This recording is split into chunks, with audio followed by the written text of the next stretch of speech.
noches con todos, buenas noches. Bueno, el día de hoy vamos a tener nuestra cuarta y última sesión.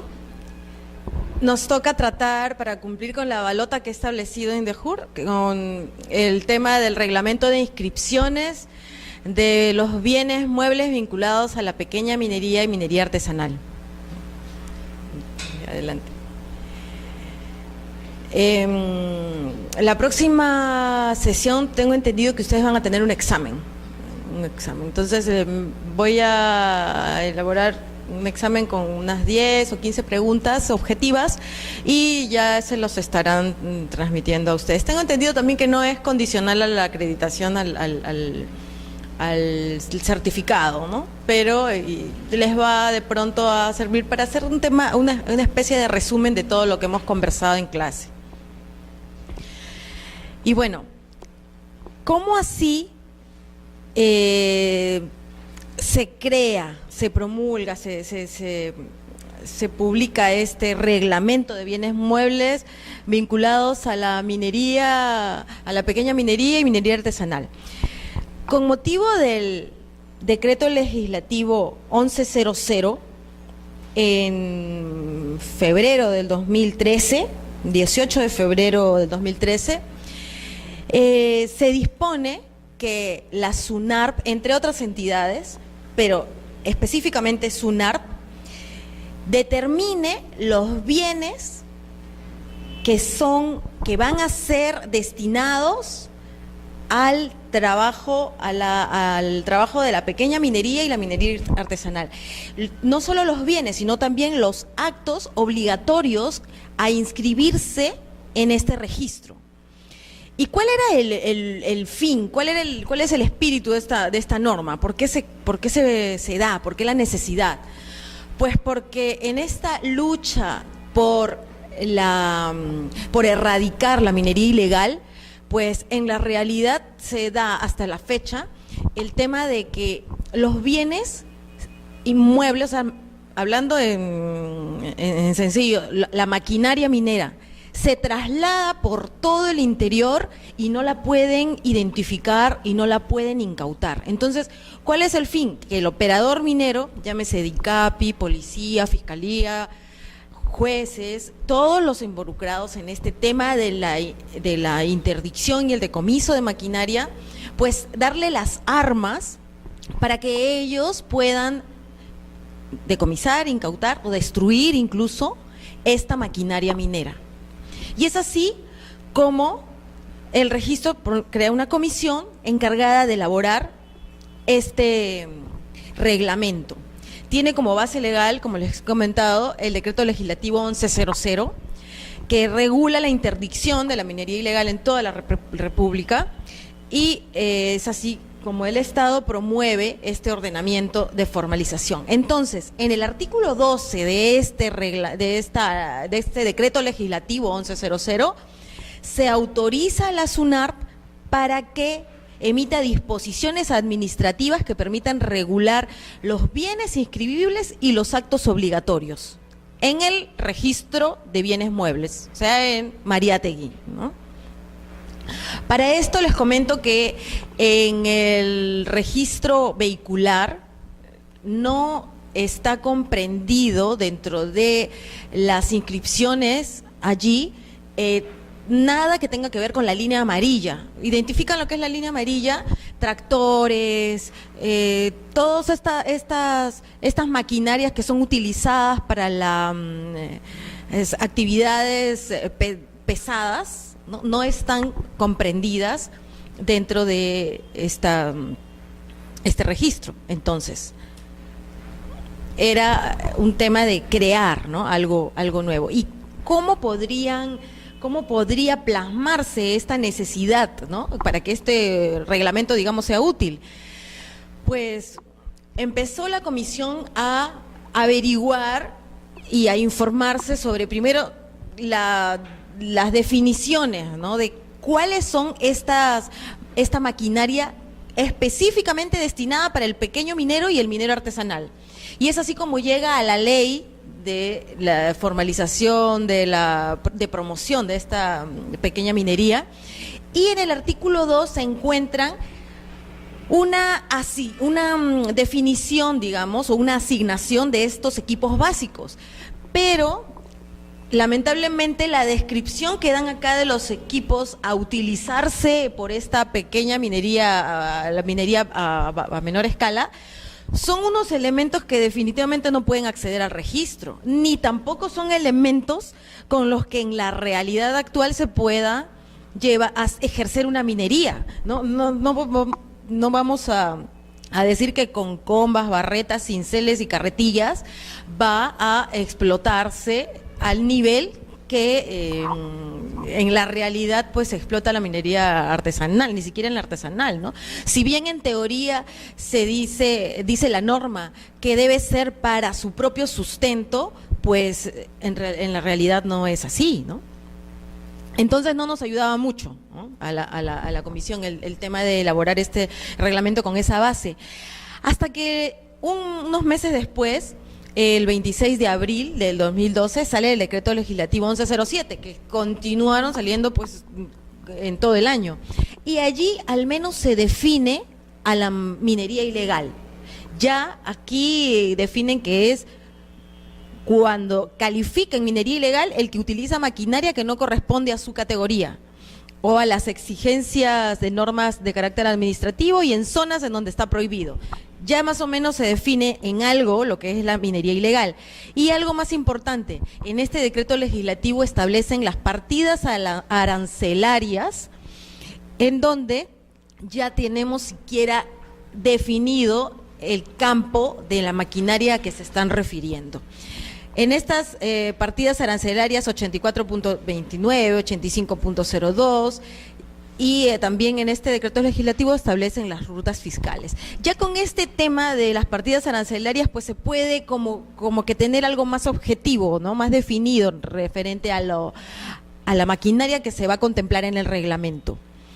También se contempla la definición de minería informal en este decreto legislativo 1107, que algunos tratadistas, algunos autores critican y dicen que el legislador no debió incluir a la minería informal en esta regulación, porque es como darle una carta abierta, ¿no? Aquello que es informal es porque no es formal y quiere decir que deben ir con todo, pero bueno, es ya muy drástica esta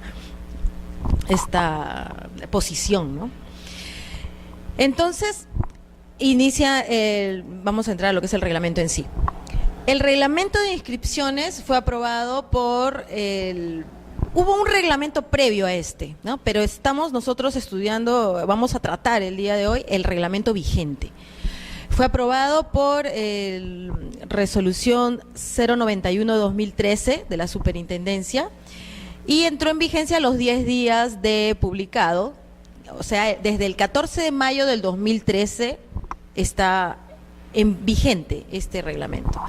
Este es el formulario de solicitud de inscripción por el cual accede a toda presentación de la maquinaria minera, de la pequeña minería y minería artesanal. Aquí hay una diferencia con la competencia que les mencioné en la segunda sesión que tuvimos. En el cuadro están los 6 registros de competencia de derechos mineros, ¿no? El registro de derechos mineros a nivel nacional, en donde se efectúa la inscripción respecto a las concesiones mineras, respecto al registro de derechos mineros que forma parte del registro de la propiedad inmueble.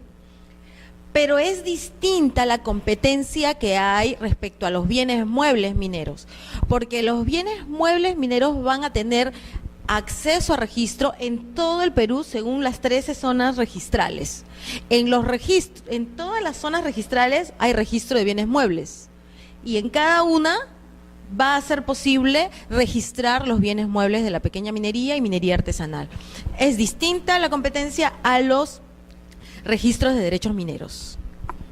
¿Captan eso, verdad? O sea, todos los registros, las oficinas registrales van a tener competencia sobre los bienes muebles, sobre la maquinaria minera. ¿Cuáles son los bienes muebles que van a poder ser inscritos en este registro. Pues, según el reglamento, pueden acceder al registro los cargadores frontales o similares, excavadoras, retroexcavadoras, retrocargadoras, compresoras, perforadoras neumáticas, tractores, bombas de succión de sólidos utilizadas para minería aluvial, molinos de bolas, chancadoras de quijadas. Existen unos nombres extraños, pero son la maquinaria que realmente se utiliza. Y ustedes vieran, los nombres de las concesiones son cosa aparte, son un chiste. También debería regularse el nombre de las concesiones en algunos casos. Y bueno, los grupos electrógenos a partir de 10 kilowatts y motores diésel de 20 HP hasta 200 HP. Entonces, estos son los bienes muebles que pueden acceder a registro en este marco de la formalización de la pequeña minería y minería artesanal. ¿Cómo vamos a individualizar estos bienes para que accedan al registro? Pues existen dos tipos de elementos, unos obligatorios que no pueden faltar y otros opcionales. Los obligatorios, por ejemplo, deben tener siempre el tipo o qué tipo de bien o de maquinaria se trata. Otro, deben tener el número de serie de esta maquinaria y la marca. No pueden faltar estos tres elementos. Y opcionalmente puede tener un número de motor, pueden tener un modelo o un año de fabricación. Esos son opcionales, ¿no? ¿Qué se va a poder inscribir en este registro? Anotaciones preventivas, lo cual es un acto nuevo. Por eso se cambió el registro, se derogó el anterior que tenía muy poco tiempo de vigencia y se sacó otro reglamento, porque este acto de anotación preventiva no estaba contemplado en el reglamento anterior. Se va a inmatricular, obviamente, para que sea la primera inscripción, actos traslativos de dominio, medidas cautelares, que es el espíritu de la norma, que ordenadas por jueces o cualquier otra entidad administrativa competente, las sentencias consentidas ejecutoriadas, garantías mobiliarias y los laudos arbitrales, ¿no? Los decomisos, las incautaciones, los cambios de código alfanumérico, que vamos a ver de qué se trata en un momento, las bajas temporales, las bajas definitivas, las altas de estos códigos alfanuméricos y en general todo aquel otro acto que tenga una relevancia jurídica. Y aquí vamos a ver un principio que se contempló para poder elaborar este reglamento. Cómo plasmar la necesidad del operador jurídico en el reglamento para realmente ayudarlo y que sea útil. Bueno, la comisión creyó conveniente utilizar el principio de localización. ¿Y qué es el principio de localización? Es la atribución que se le da a este bien a un lugar determinado, la conexión que se le da a este bien a un lugar determinado. Y luego, ¿quién va a ser competente en esta calificación? Pues la ubicación de la concesión va a determinar la competencia de la oficina registral que va a calificar el título del bien mueble. Y cuando la concesión cuando el bien mueble abarca más de una concesión, pues se va a presentar una declaración jurada. ¿Recuerdan? Anteriormente hemos visto esto también, en que cuando la concesión abarque 2 provincias, se va a presentar una declaración jurada con firmas legalizadas, donde esté la mayor extensión. Bueno, en este caso, cuando el bien mueble vaya a operar en más de una concesión, pues se va a presentar una declaración jurada diciendo en dónde va a ser la oficina registral competente de esta calificación, ¿no? Un supuesto especial son las anotaciones preventivas antes de la inmatriculación. existen presupuestos obligatorios. La inscripción debe ser obligatoria por ¿quién? ¿Quién debe presentar o peticionar, ser el presentante, digamos, solicitar esta inscripción? Primero, el titular de la concesión, de donde va a operar esta maquinaria, o el beneficiario de la cesión, que es el cesionario, o el minero artesanal, que es beneficiario del contrato de explotación, llamado operador minero, ¿no? Y que exista un procedimiento de formalización en trámite.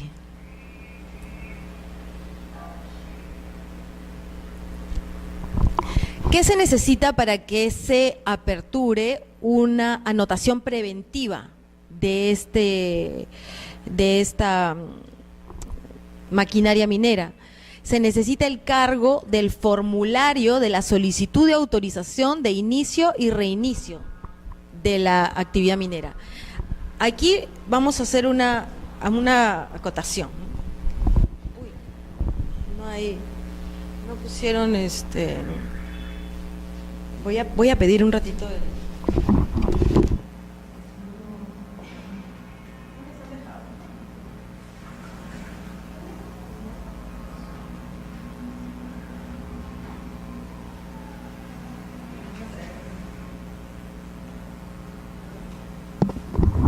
¿Ustedes tienen sus reglamentos? Gracias. Les han dado allí sus reglamentos. Ya. Ahorita me van a seguir con el reglamento. A ver. El cargo de la solicitud de inicio. Ya. ¿Recuerdan en la anterior sesión que tuvimos cuáles eran los pasos para la formalización según las normas y todos los decretos legislativos que se han estado promulgando?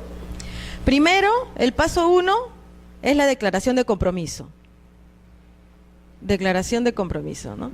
Esto, existe un registro administrativo de declaraciones de compromiso. Esta es la fase 1 que ha sido cerrada. Se supone que ya nadie más puede presentar las declaraciones de compromiso. Luego, el segundo paso es la acreditación del derecho. ¿Y cómo van a acreditar el derecho? ¿Con el título de concesión o con el contrato de explotación? Esta etapa ha sido ampliada hasta abril de este año y con muchas críticas porque vienen ya ampliación de ampliación a ampliación.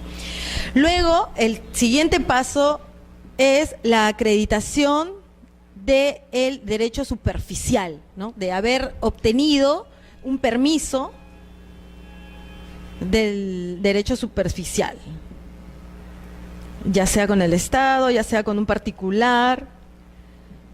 Cuarto es el permiso de la Autoridad Nacional de Agua. Y el quinto y último paso es el IGAC. ¿Qué es el IGAC? ¿Recuerdan? ¿Qué es el IGAC? ¿Recuerdan? Instrumento de Gestión Ambiental Correctivo. Entonces, una vez que cumplen con los 5 pasos, el llamado a formalizarse va a obtener, una vez recién, luego de todo esto, va a obtener su aprobación de inicio y reinicio de operaciones. Así funciona, ¿no? Eso es la autorización. Ok. ¿Qué es lo que dice la norma? La norma le dice, para poder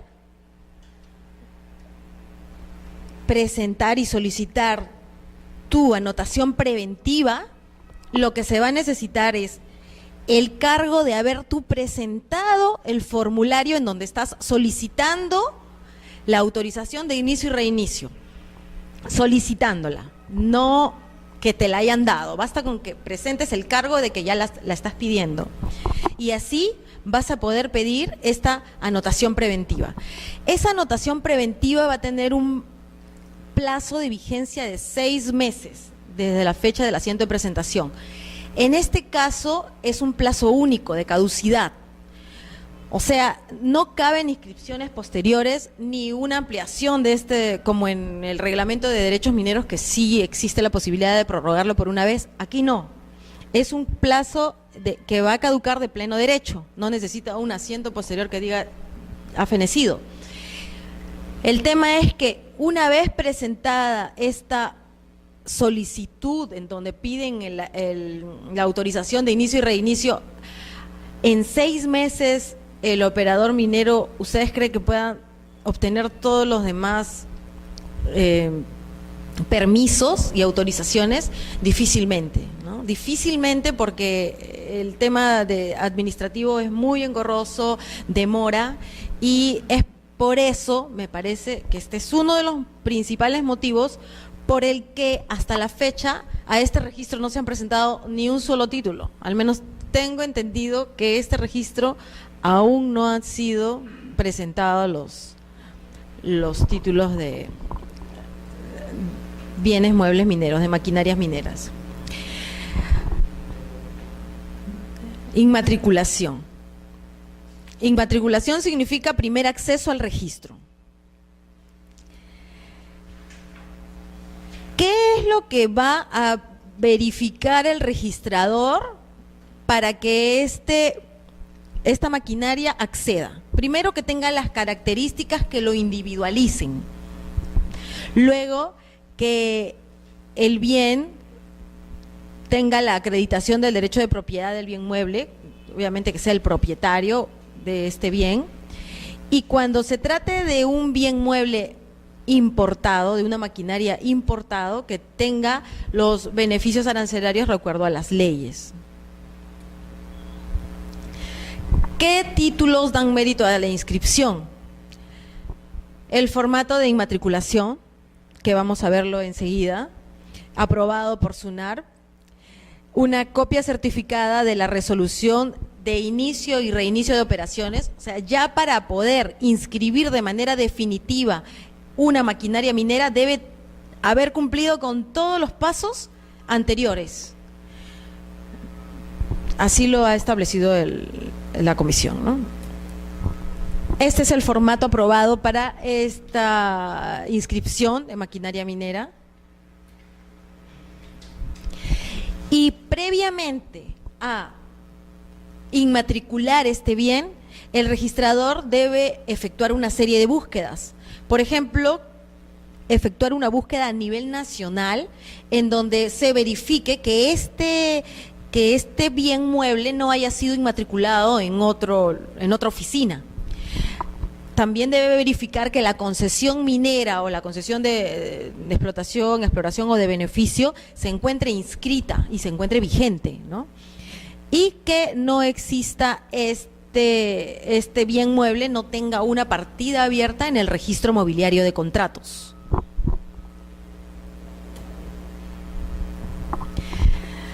Aquí vemos los elementos que se piden para poder acceder al registro, los títulos, el título, el DUA, el DAM, son elementos bastante técnicos que se encuentran en la norma, ¿no?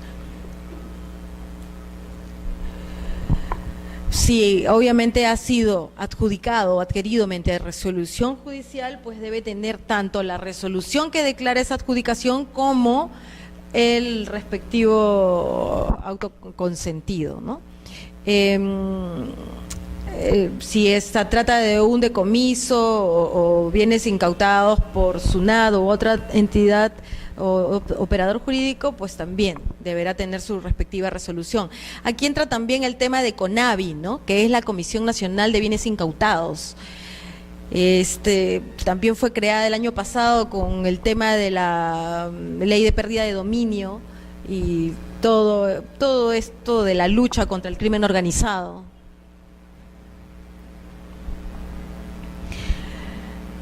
Si se trata de una inscripción judicial por declaración de prescripción adquisitiva, pues cualquier resolución por autoridad judicial acreditada, pues debe tener su resolución consentida y ejecutoriada.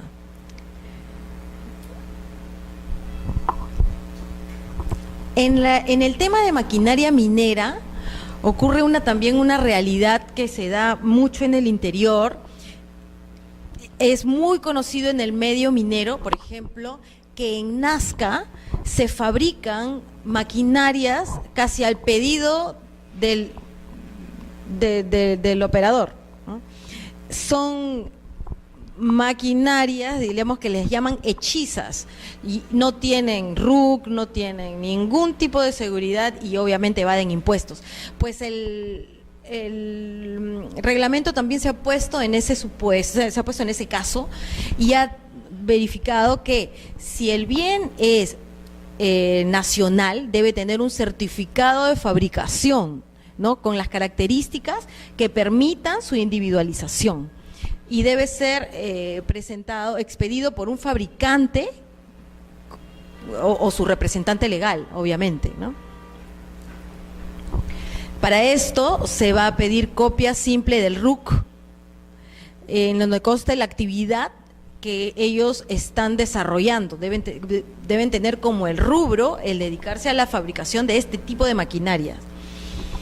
En caso de que sea persona jurídica, no será necesario el RUC, porque obviamente eso se va a verificar en el registro, pero que debe siempre ser el objeto social referente a esta actividad.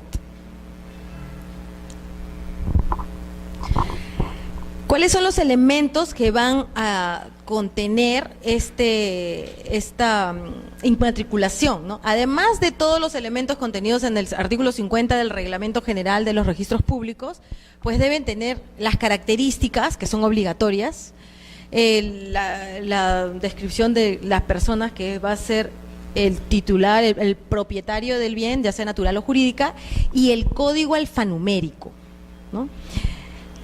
El registrador también podrá consignar elementos adicionales. Y vamos a ver qué es el código alfanumérico. El código alfanumérico viene a ser un elemento distintivo que se le asigna a esta maquinaria.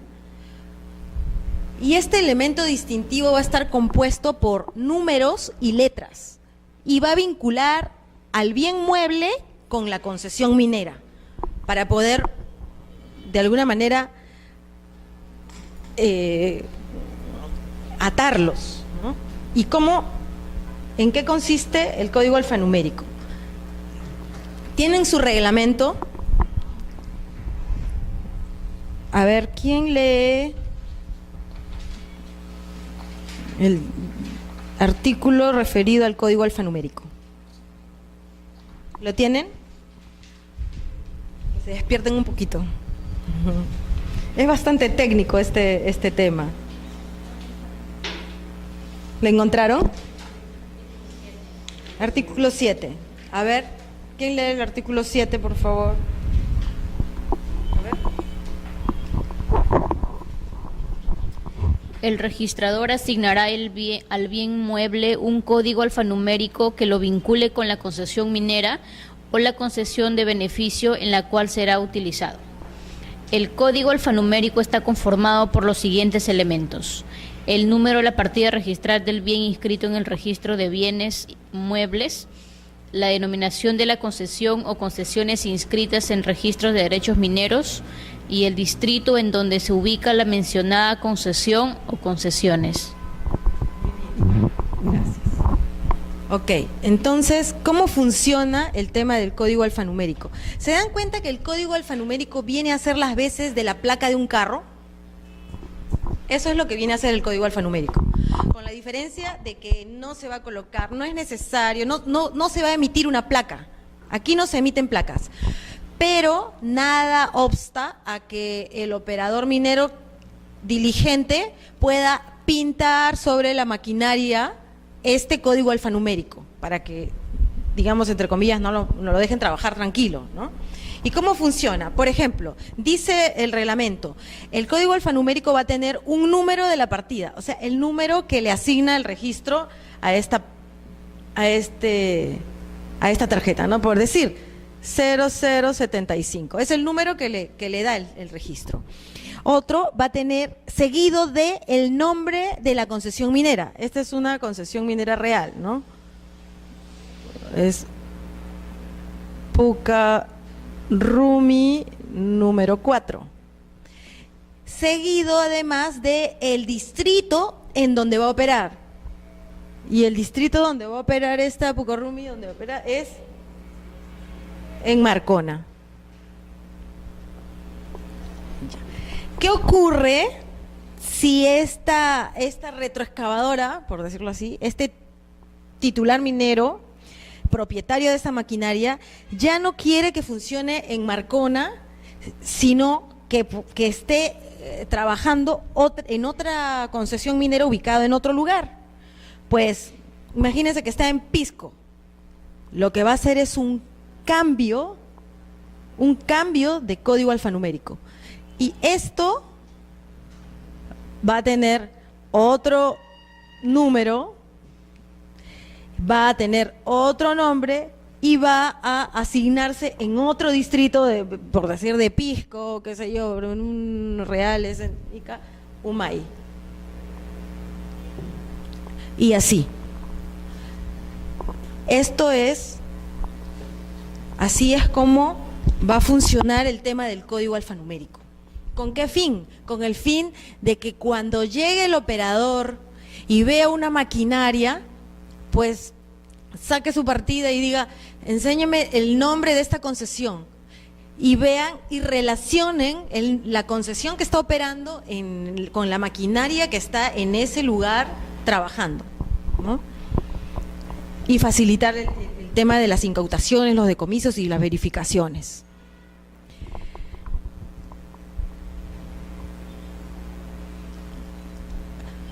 ¿Cuáles son los actos que van a estar vinculados a inscribirse en este tema del código alfanumérico? Pues se puede modificar el código alfanumérico, como hemos visto hace un momento. Este cambio de destino, el cambio de destino de este bien mueble va a ocasionar que se modifique el código. ¿Y qué se necesita? Se necesita copia legalizada o autenticada por fedatario de la SUNARP de la resolución que autoriza el inicio y reinicio. Casi todo se va a atar al tema del inicio y reinicio. La solicitud de este cambio de código alfanumérico, y será el registrador competente de la oficina en donde va a ubicarse geográficamente la concesión minera donde va a operar esta maquinaria, el que va a calificar este título. El registrador que inscriba el cambio de este código alfanumérico va a trasladar a su vez todos los asientos informáticos que tenía la anterior partida, ¿no? De tal manera en que van siempre a vincularse los actos que estén inscritos en esa partida anterior. Y va a informar a la gerencia registral originaria a fin de que se designe al registrador encargado a extender una anotación de cierre en esa partida, ¿no? En el supuesto, por ejemplo, en este caso de Marcona y Humay, los dos son en Ica. Pero, ¿qué pasa si fuese no Marcona, Humay, sino de Marcona se va a Chala? Ya el competente va a ser la oficina de Arequipa. Allí opera lo que estamos diciendo, ¿no? Ahí va a funcionar este tema de que informe al registrador, a la oficina, a la gerencia registral, unidad registral ahora, para que designe al registrador encargado de cerrar esta partida y de que se trasladen todos los asientos, ¿no? También otro acto susceptible de ser calificado en este caso del código alfanumérico va a ser las bajas temporales. ¿Y cuándo se van a dar las bajas temporales? ¿Por qué una persona puede decir que no quiere ya que esta maquinaria figure como maquinaria minera asignada a la pequeña minería y minería artesanal? Pues porque de pronto quiere que esta maquinaria ya no esté en este rubro, sino que se dedique a la construcción civil, ¿no? Imagínense, son excavadoras, son retroexcavadoras, son maquinarias que fácilmente pueden ser utilizadas también en otro tipo de rubro. Entonces, le da una baja temporal. Esta baja temporal solamente se va a inscribir con una declaración jurada. Todas las declaraciones juradas van a requerir o legalización de firma o autenticación por fedatario de SUNAT, ¿no? Pero debe tener una legalización esta declaración jurada. Y el hecho de que se inscriba una baja temporal no va a perjudicar los derechos inscritos en la partida, ¿no? Lo mismo ocurre cuando esta maquinaria es readmitida en el medio, ¿no? Lo vuelve a utilizar en el rubro. Entonces se da un alta de este código alfanumérico y se necesita un documento privado con firmas nuevamente certificadas solicitando la readmisión de esta maquinaria y copia certificada o autenticada de la autorización de inicio y reinicio de operaciones otorgadas por la autoridad competente, a fin de que también se le asigne el nuevo código alfanumérico. Para los actos traslativos de propiedad, pues siempre va a ser el instrumento público, eminentemente instrumentos públicos para traslativos de propiedad. Y, por ejemplo, para el tema de la incautación y decomiso, que están en el artículo 42, parte judicial o instrumento expedido por la autoridad, llámese Ministerio Público, Policía, DICAPI, SUNAT, anotada esta medida de incautación, se ordena a la autoridad competente, ordenada por la autoridad competente, queda prohibida la inscripción de actos o contratos presentados con posterioridad, ¿no? En este reglamento también se establece otra necesidad, porque en todos los decretos legislativos ya era de manera recurrente que establecían que las dragas o artefactos similares quedan prohibidos para ser ejercidos en la minería. Y en realidad, a la fecha, toda la minería aluvial está prohibida, está proscrita definitivamente. Entonces, se recuerdan lo que eran las dragas, ¿verdad? Recuerdan que la vez pasada traje unas figuras de todo el impacto del perjuicio ambiental que traen las dragas en esta minería. Y tampoco puede ser acceder al registro un bien mueble, una maquinaria reconstruida o hechiza. Ese es el término que hace un momento les mencioné sobre esta maquinaria que es prácticamente a pedido, la hacen en un lugar conocido, es en Ica, ¿no? Entendiéndose por hechizo aquel armado sobre la base de piezas y repuestos que formaron parte de una o varias maquinarias desmontadas, ¿no? Pero a pesar de todos los cuidados que se quiera tener, nosotros sabemos que el peruano es muy hábil, que siempre existe la forma de hacer pasar una cosa por otra, por algo existe Ocoña hasta la fecha. Entonces, Ocoña, ¿qué estoy hablando? Es lo que está, ¿cómo se llama esta parte que está al costado del Palacio? Azángaro, Azángaro, donde hacen mil de cosas. Bueno, establecieron los eximentes de responsabilidad. Eso es para ver si estaban despiertos, ¿ah? Y solamente muy poco. Los eximentes de responsabilidad, que son, por ejemplo, si esta condición de reconstruido o hechizo del bien no puede ser apreciada por el documento que se presenta al título. O sea, sí, definitivamente el registrador, por más que fue cauteloso, por más que verificó, fue imperceptible el poder haberse dado cuenta, ¿no?, de esto. Y luego otro es cuando la condición de pequeño minero o de productor artesanal cambia, ¿no?, al momento de la presentación, con posterioridad al inicio o reinicio de operaciones, a esta autorización. Y de eso hablábamos también la vez pasada, en donde sería conveniente que exista una comunicación entre las instituciones porque en el registro un operador puede suscribir tantos contratos de explotación que sobrepasen área a la permitida para su categoría. Entonces, esto, por ejemplo, si sobrepasa esta condición y no puede ser advertido por el registrador, también es un eximente de responsabilidad.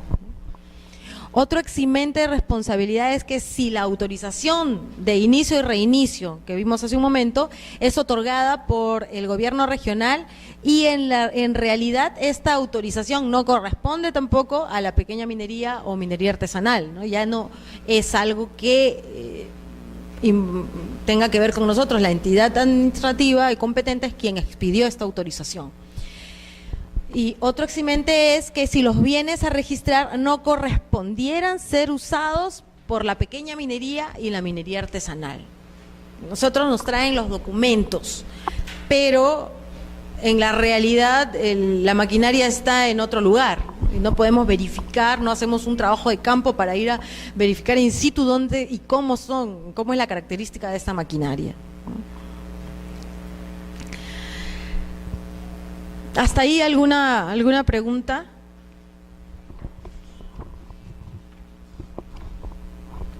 Bueno, sigamos entonces. Se crea también con este reglamento una tarjeta de identificación del bien mueble. Si bien no se van a expedir placas, lo que sí va a tenerse es una tarjeta, como una tarjeta de propiedad de vehículo, ¿no? Así, es su equivalente, digamos. Se va a llamar tarjeta de identificación de bien mueble. Entonces, por cada inmatriculación, por cada acceso a registro de una maquinaria minera, va a extenderse esta tarjeta de identificación de bien mueble. O también por cada modificación del código alfanumérico. O sea, lo que hemos visto hace un momento. Se cambia ese código alfanumérico, se expide una nueva tarjeta de identificación. Y esto, la tarjeta lo que va a facilitar es la fiscalización por parte del Estado. Este es el formato de la tarjeta de identificación. Actualmente este formato ha sido cambiado por el logo actual de SUNARP, ¿no? Que es como un sol que tiene colores. Ya no es ese logo SUNARP, pero se mantiene en la estructura.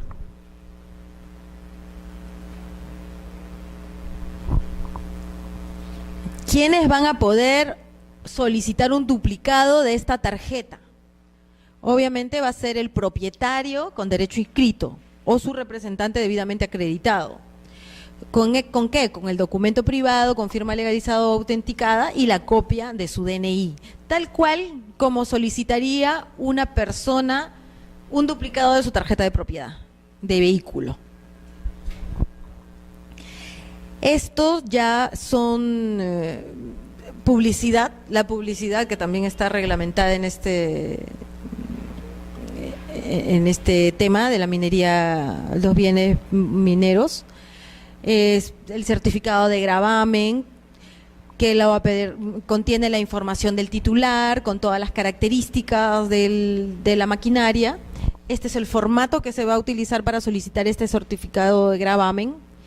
El certificado de gravamen, ¿qué contiene? Pues todos los gravámenes y cargas que estén vigentes sobre este bien, ¿no? El certificado de gravamen en realidad existe también en predios y contiene lo mismo, todos los gravámenes y cargas que contenga el bien.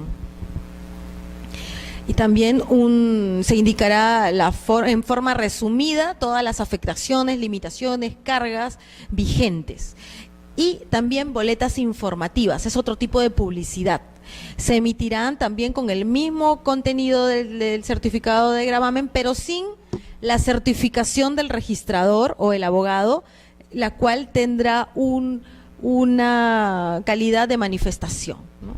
Unas boletas informativas.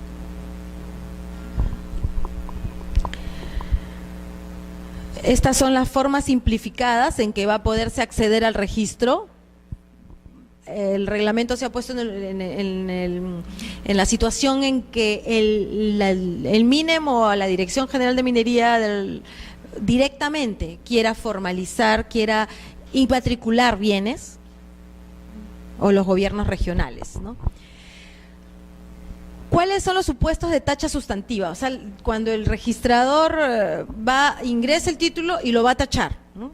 Además de los supuestos del artículo 42 del Reglamento General de los Registros Públicos, el artículo 42 del reglamento nos habla de, por ejemplo, un título presentado en una oficina distinta, en una oficina que no es competente, el registrador lo va a tachar de plano, ¿no? Si el inmueble, por ejemplo, está en Lima y estoy presentando un título en una oficina en Trujillo, pues lo va a tachar. Es uno de los supuestos del artículo 42, entre otros, ¿no? Cuando, por ejemplo, contiene defectos insubsanables, cuando no existe correspondencia con la partida, una serie de supuestos están en el artículo 42. Aparte de esos supuestos de tacha sustantiva, este reglamento establece que cuando el bien mueble no esté destinado a la pequeña minería o minería artesanal, por ejemplo, si se trata de una maquinaria de la minería a gran escala, pues se va a tachar porque no es para lo cual está creado este reglamento, este acceso a registro, ¿no? Otro supuesto de tacha es cuando el bien mueble cuya inscripción se solicita sea una draga, ya vimos que está prohibida, así como otros artefactos similares a las dragas. En minería está prohibida el uso de las dragas. Al respecto les puedo comentar que cuando se elaboró este reglamento hubo una comisión, digamos, un grupo de personas representantes de una empresa grande de maquinaria, que elabora maquinaria para la minería a gran escala, que solicitó entrevistarse con la comisión que estaba elaborando este reglamento y pidió que el acceso a registro sea para toda la maquinaria, no solamente para esta pequeña minería y minería artesanal, sino que se aperture el acceso a registro para la gran maquinaria minera también, lo cual no fue posible atender porque la autorización, todo esto se ha dado en el marco de la formalización y estaba constreñido a la pequeña minería y minería artesanal. Otros supuestos de tacha son cuando el bien mueble ya se encuentra inscrito en otra oficina registral, ¿no? Obviamente no puede haber una doble inscripción, o cuando el bien mueble corresponde a ser inscrito en vehicular. Por ejemplo, todo aquel bien, un camión, por ejemplo, ¿no? Un camión que tenga placa de vehicular porque va a circular por las carreteras, pues eso no está comprendido dentro de este rubro, porque ya va a tener una placa en vehicular. Bueno, ya iba a terminarse igual el tema. Entonces, hasta allí es el tema del reglamento de inscripciones de bienes muebles vinculados a la pequeña minería y minería artesanal en sí. Pero ¿qué pasa con los supuestos de la maquinaria que es utilizada por el operador, pero que no le pertenece al operador? Ocurre una realidad que la minería a pequeña escala muchas veces alquila la maquinaria, no es propietaria de la maquinaria, porque la maquinaria tiene un costo muy elevado. Entonces ellos lo que hacen es alquilar la maquinaria minera. ¿Y cómo hacen ellos para poder acceder a registros? Y cómo ayuda este reglamento para que ellos también puedan ser controlados. Pues lo que se trabajó en este reglamento, y ustedes lo pueden ver en las copias que les han entregado, es que se incluyó el título 9 al reglamento del registro de mobiliario de contratos. A ver, ustedes lo tienen en la página 5.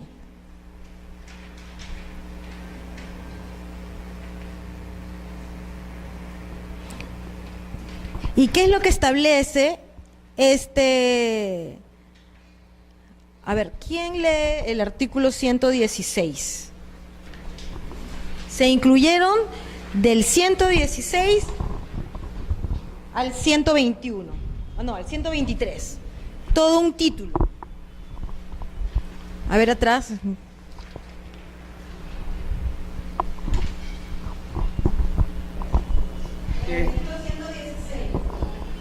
Artículo 116. Anotación preventiva de los contratos sobre derecho de uso.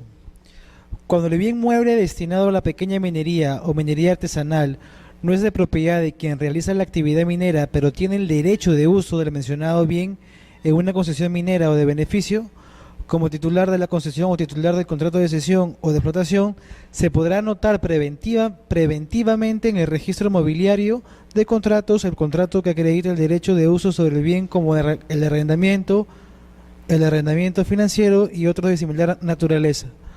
Los derechos registrales para anotación preventiva corresponden a un acto invalorado por contrato.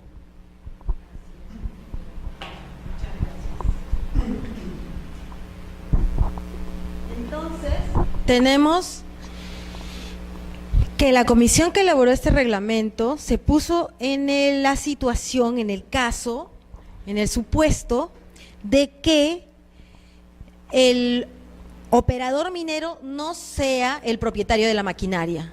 Entonces, siendo el propietario de la maquinaria un tercero, ellos lo que tenían era un contrato de arrendamiento o de pronto de arrendamiento financiero, lo estaban comprando a plazos.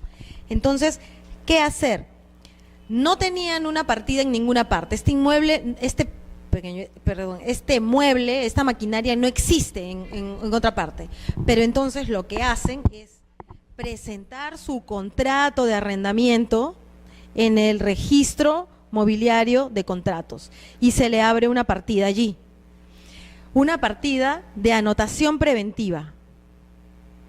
Va a tener el mismo plazo que el establecido en el reglamento, 6 meses. 6 meses, contados desde el asiento de presentación. En el registro, los días son útiles, ¿no? En todo lo que tiene que ver con reglamentos en el registro. Y es así como va a accederse y va a poder emitirse. En este caso no se va a emitir un código alfanumérico ni nada, pero va a poder acreditarse mediante una tarjeta esta titularidad para que el operador pueda trabajar, ¿no? Esto es en resumen más o menos el tema de la incorporación, del tema del principio de localización y de los bienes muebles destinados a la pequeña minería y la minería artesanal.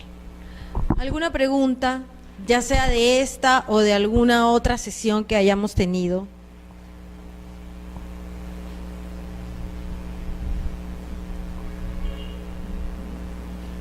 Algo que quieran que se converse adicional o que quieran ustedes aportar.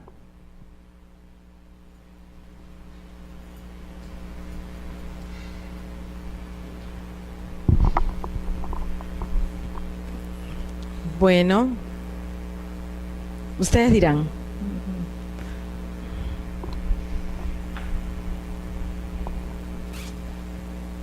El día de hoy no he traído ninguna resolución del tribunal porque no existe aún.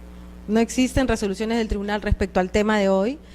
Tengo entendido que si se han presentado títulos respecto a esto han sido precisamente al RMC, ¿no? Como contrato, pero no han ingresado con formato de solicitud de autorización de inicio y reinicio, aún no, porque el tema está en camino, están todavía